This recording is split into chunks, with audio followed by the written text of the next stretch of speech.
Welcome back to TCS viewers. It's Chris Nichols here from the camera store. We're looking at the brand new Samsung NX500 today. Now there was a time when we would go do Samsung TCS videos, we'd take all this gear out of the demo showcases, customers wouldn't notice or ask for it, sales staff wouldn't even notice it's missing because it was really just not a popular brand here in Canada. Well, that's all changed now thanks to the Samsung NX1, which has proven itself to be an excellent camera. And the great thing about the NX500 is we're going to get a lot of stuff from its big brother. So I'm eager to take this out today, try it out, and see how it can perform. This is going to compete very nicely against cameras like the A6000, which are dominating the market right now.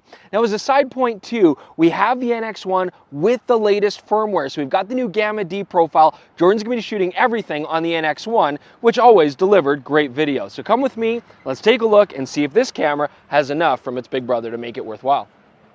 Now, I'm using the 16-50 kit lens for most of the day today on the NX500, and it's very similar to the Sony 16-50.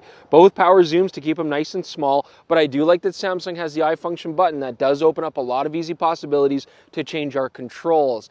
Now, I'm also very impressed with this 16-50's lens rendition in the out of focus areas. It's got beautiful bokeh for a kit lens, and the only thing I'm not impressed by on it is the close focusing capability.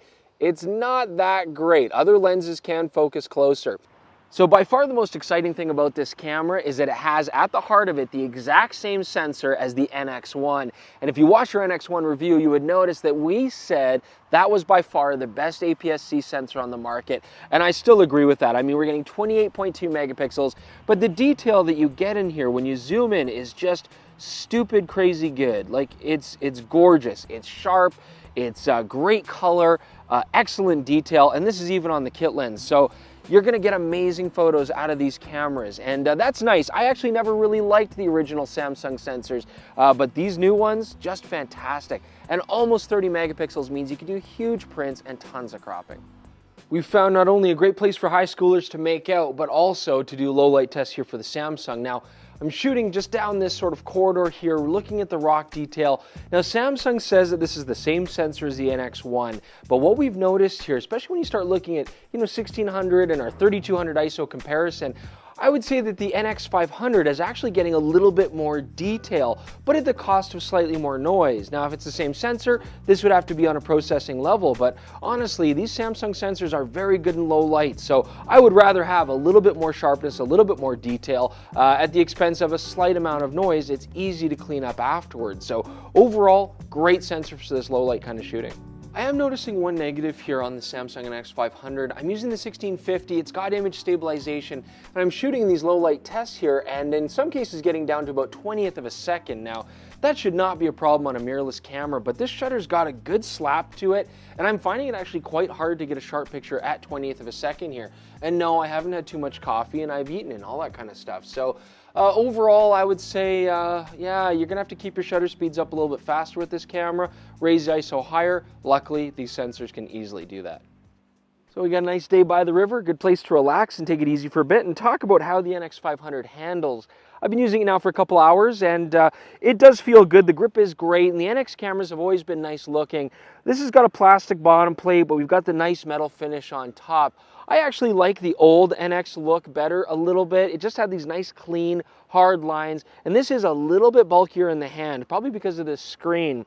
Still, everything's comfortable and easy to get to. The dual dials work fantastic. I like those. The Super AMOLED screen, as I'm using it here today, it's probably one of the better screens on the market. It is still very tough to see in this bright light, and that's one of the biggest problems here. No viewfinder, and of course, A6000, same price range, and we get a viewfinder, and I really would like that today. Now, of course, the lack of viewfinder means we have to rely on this screen's articulation, and it does that well. We can do selfies, and it articulates nicely. Overall, though, my impressions of the camera are this. It's got a great grip, the buttons are in a fantastic place, everything easy to set and adjust. The only thing that I'm really having a problem with, even still here shooting in this area at these ducks here, is it's hard to get sharp pictures unless you use fairly fast shutter speeds. I'm needing 125th of a second or faster, which is really strange considering we've got image stabilization in this camera. So something about the camera here makes it a little bit unstable. I think it's that shutter that's slapping too hard. So of course, as you can see, we're walking here. We're going to try something very different than our normal walk and talks. Jordan is, against his will, trying the NX1's face tracking autofocus. So it's going to be a little bit funny. I'm going to change distances here and stuff. We're going to see if it follows, and I'm going to be turning away as normal, and we'll see how the autofocus does there. So it's a test of sorts. But it also gives me a chance to talk about Samsung's glass lineup. Now, if there was any company that had less lenses available than Sony, it would be Samsung. The lenses they do make are really nice. So I've got the 45 1.8 on here right now. And if they're not image stabilized, they're actually very affordable. But, you know, they've got a beautiful 85, but we want to see more variety here. Of course, they have to start selling cameras to justify that. But the glass is available, it's very affordable, and it is very high quality. All right, so a quick test here just to check overall resolution with the kit lenses. Shooting those guys building the house over there, nice and stable, 2-second self-timer, image stabilizer off. And, you know, looking at the shots here, again, the Sony sensor is fantastic. It has a lot of megapixel resolution, good detail, but I'd still give the edge to the Samsung. Probably the kit lens. We're shooting at 40 millimeters here at f8 to give the lenses a good chance to show good quality. So very close, but you do get an advantage with the Samsung when it comes to resolution. Everybody is making a big deal online about the Samsung's autofocusing capability. And the NX500, it's not bad, but it's not the best I've seen. I'm going to go ahead and say that. Now, it does shoot 9 frames per second, which is all you'll need. Plenty fast, okay? I know the NX1 can go faster, but most people, 9's going to cut it just fine. You can see here as it tracks a subject at wide aperture, f2, it does a pretty good job of following them. And this is with the tracking option as well. I can touch on the screen on my location, and it will follow that subject as they go through the frame. Worked pretty well. From point to point, this camera is very quick. I find it doesn't really make any mistakes. Nice and quick. But in continuous, especially if you've got darker tones or shaded areas, it can sometimes hunt quite a bit. There are some times where you'll move it to a subject and it just delays, doesn't quite grab in for a little bit of time. So, you know, I don't think it's a bad camera. You're gonna enjoy the autofocus. It's gonna do a pretty good job of capturing your kids running around and pets, things like that. But I wouldn't be surprised if you get the occasional floater, the occasional photo that's just totally out of focus, or you gotta wait. Okay, there I took the photo. Now, video on the Samsung NX500, very sharp results. I mean, Samsung already showed they can deliver excellent video quality, but there are some key features missing on the NX500 that you're going to be wanting back. No headphone jack, no mic jack even, which is very rare on cameras nowadays, so you're dependent on the stereo sound here. Also keep in mind that when you continuously autofocus on this camera and video, it makes an audible noise and you have no way of mitigating that, so that's unfortunate. Other things here, what Samsung do is kind of a different approach. When you want to do video and manual control, there's no option for that on a dial. I would have preferred that. Instead, you have to tie up a custom button as a movie preview. So you hit this button, it goes into a sort of movie preview, shows you what your new aspect ratio is going to be, your new frame, and it'll also change settings. So, for example, if I go into continuous autofocus thinking it's going to stay there, and then I hit that movie preview button, it might not necessarily. Or vice versa. I'm doing single focusing, and I'm thinking, okay, I can just do that in my video mode now, hit that, you're not necessarily going to be in the same options. So it's almost like switching to another mode on the camera. I would have liked to have just seen that on a dial on top. And the strange behavior doesn't end there. I mean, Samsung has one of the most beautiful graphic interfaces. We've always enjoyed that. However, they do these weird backwards kind of very non-intuitive setups when it comes to video. So, for example, frame rates next. If I want to change my frame rates, I've got all the options. 120 frames per second at 720, that's a nice feature. 60 frames per second at 1080. I've got 4K, of course, on this camera as well at 30 frames per second and 24 frames per second.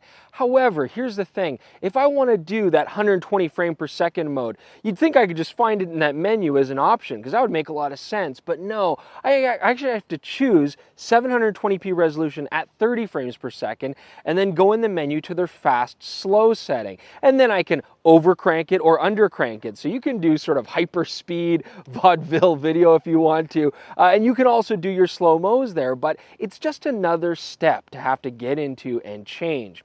Now, when it comes to the 4K video as well, I know that's exciting and it is beautiful image quality, but unlike the NX1, the 500 does not give you full sensor readout. Now what that means is it's not using the entire sensor for the 4K, it's using a central portion of it, and that means another crop factor. When you multiply that and add that with the 1.5 times that we already have for the APS-C sensor, you're getting just under 3 times crop factor, very much like a Nikon 1 series camera. Keep in mind what this means is a very normal lens, something that would give me a nice 50mm equivalent, is now going to give me close to 100 after all the crop factors with this additional movie mode put on here. So it's unfortunate that we have that. You're going to want to use lenses like the 12 to 24. You're going to want to have that wide angle to help counteract that heavy crop. So if you're a wildlife shooter, you'll be happy. Otherwise, not the most intuitive. All right, so here's my final thoughts on the NX500. Nice looking camera, handles well. I've always liked the interface, and the buttons are all positioned very well. My only real complaints when it comes to ergonomics are in the video mode. And again, I know this is not primarily a video camera, but you are getting 4K. Some people are going to like that. Just no mic input, no headphone jack. Those are big minuses.